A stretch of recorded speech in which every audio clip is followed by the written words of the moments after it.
One of the great things about Ipsia is the constant access that we have to some of the greatest bowlers in the world, even when they're off on jobs out of the country.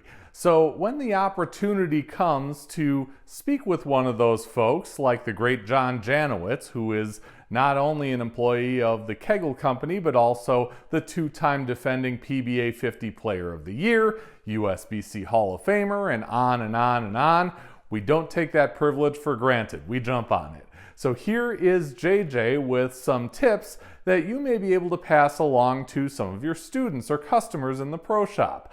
My name is Andrew Pfeffer. I am the creator, producer, and host of Bowling with the Pfeff, and this is Hot Topics.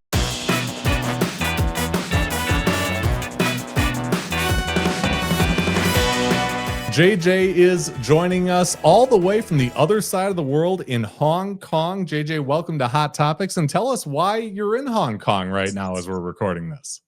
Hey, Andrew. Yeah, I'm actually in Hong Kong. So I'm here. I'm actually the technical delegate for the IBF World Bowling Championships. So that began a few days ago. So we've got about maybe 5 more days left, or maybe about 3 to 4 more days left. But yeah, I'm here for the technical delegate, taking care of the lane conditioning, making sure the lane machines are operating properly and everything. So yeah, I'm gonna be here for quite a while. Actually, gonna be here 4 more days after the tournament, because then I have to go to Bangkok afterward to work the Southeast Asian Games. So yeah, I'll be in Asia for another almost 3 weeks. Okay. Well, certainly some big names at that IBF event, and they are in good hands when it comes to their lane maintenance. That's for sure.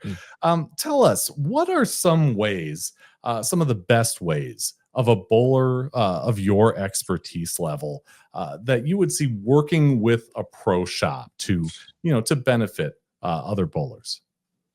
I would probably say, helping with the pro shop, learning, trying to help emphasize the importance of ball surface would probably be one thing. That would probably be one of the biggest things. The other thing too is also to try to get them to be a little bit more comfortable and being a little more proactive and having to adjust as far as moving and transition over the course of 3 games of league. That's one of the biggest things I see in the league is, sometimes when the lanes start to break down, and in some bowling centers they break down a little bit faster than others. You can't be afraid to move, and you can't.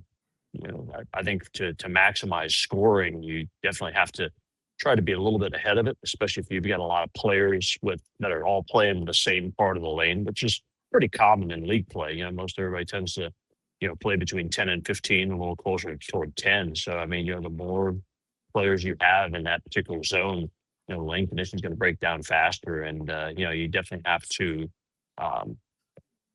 Can't be afraid to maybe be a little bit ahead of the move a little bit. That first indication of leaving a 4-pin, or a shot that you felt like you threw pretty good went high. Don't be afraid to move. Because like I said, especially if you're bowling in 5-person team, lanes are going to change very quickly, and you have to be ready for that to try to maximize your scoring. Yeah, for sure.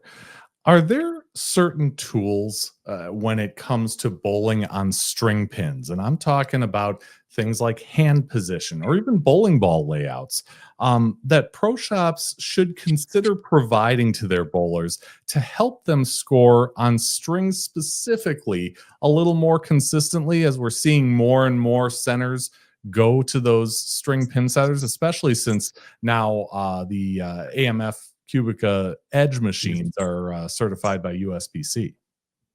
Yeah, I mean, to me, string pins and free fall they're kind of one and the same, in that the fact that if you don't understand front to back ball motion, you're just going to pay a little bit more of a penalty on strings, I think, because they tend to be, the way the pins fall tend to be a little more sensitive to that.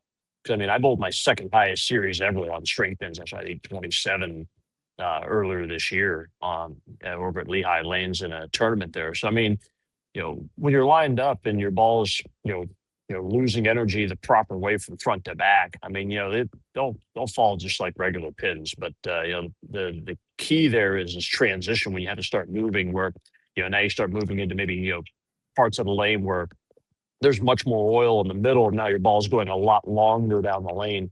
managing that, I think, is the biggest key more than anything for strings. But um, it does seem like, from the little bit of experience I bowled on them, it seemed like going a little bit straighter tends to be a little better, a shade better for pin carry. But to me, there's no magic layout, there's no magic ball, or for you know knocking down string pins. It's no different than free fall. Like I said, it's really, just as far as I'm concerned, it just comes back to understanding front to back fall motion more than anything.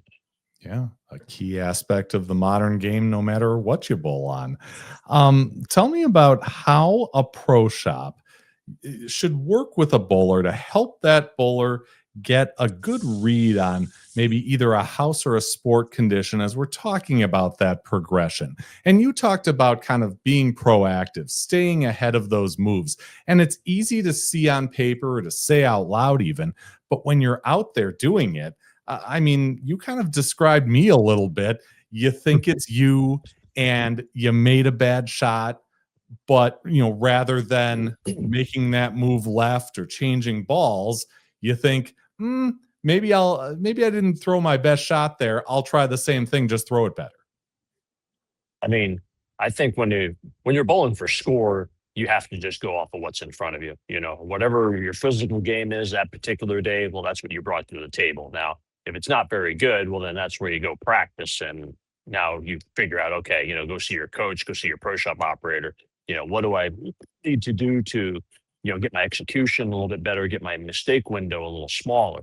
But as far as being in league, though, you have to just adjust off of what's in front of you.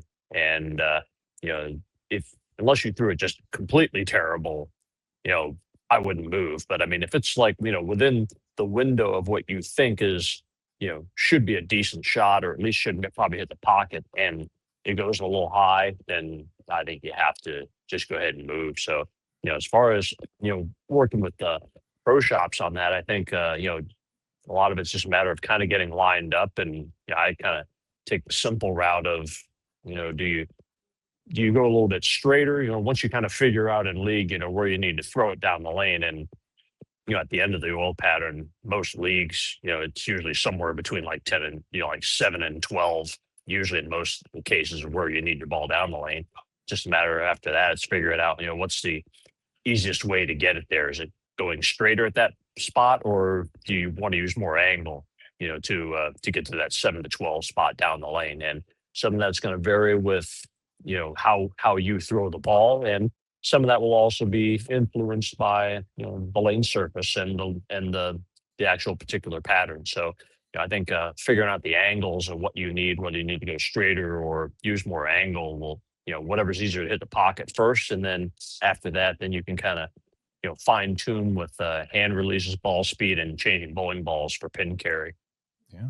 Yeah. Sounds simple enough. I wish it was that simple in real life, Yeah. but Yeah. maybe someday when we're as good as you at this, it will be. But Just keep practicing. You'll probably get there in a couple weeks. there you go. But it's fun to hear about either way, and we appreciate the insight, and thank you for taking a little time out of your trip there to enlighten us a little bit on some of that stuff. We really appreciate it. Yeah. And those of you out there who are looking for a little more information on Ipsia, Ipsia.com is the place. You can find the benefits of membership and all kinds of other resources that we have available there.